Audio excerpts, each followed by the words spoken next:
Just a friendly reminder, little PSA for all of those who spent a ton of money over at the Sephora sale. And no, this is not a sponsored post in any capacity. But I'm about to drop some major information on how instead of blowing all your money on the beauty industry, you could have made almost $100,000 on the beauty industry instead. Let me explain. Now, when I come onto social media and I see really trendy things happening, I immediately go, okay, how is the stock market going to react to this and how can you make money off of it, right? And so Sephora, get ready with me videos were massive, were popping in the earlier stages and still are on TikTok. And so it was like, how can you invest in that? How can you invest? And e.l.f. was one of the products and the stocks that came up onto the market fairly recently and absolutely blew up. Now here is just a chart of what the 5-year growth for e.l.f. stock looks like, right?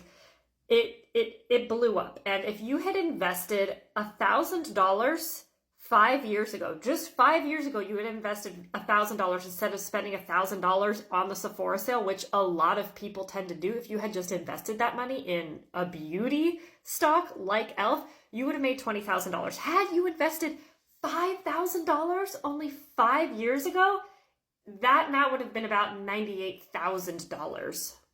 And like I said, this is not endorsed by e.l.f. whatsoever. I buy all e.l.f. products because I have a ton of e.l.f. stock and they make me a ton of money, but I am not endorsed by them in any capacity. And I think this just needs to be a friendly reminder and a friendly PSA that while all the other girlies are blowing their money on stuff, we can be making money and profiting off of that. Like imagine if you had $100,000 with a $5,000 investment over 5 years. That's insane.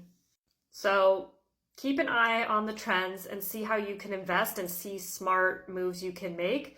That's my retail therapy. Instead of blowing all of my money on the products that everybody else is, I'm like, you know what? That could actually probably make me a lot of money. And guess what? It does. So let's turn our over consumerism into a money-making machine instead. Let's do this a little smarter. Let me know your guys' thoughts in the comments.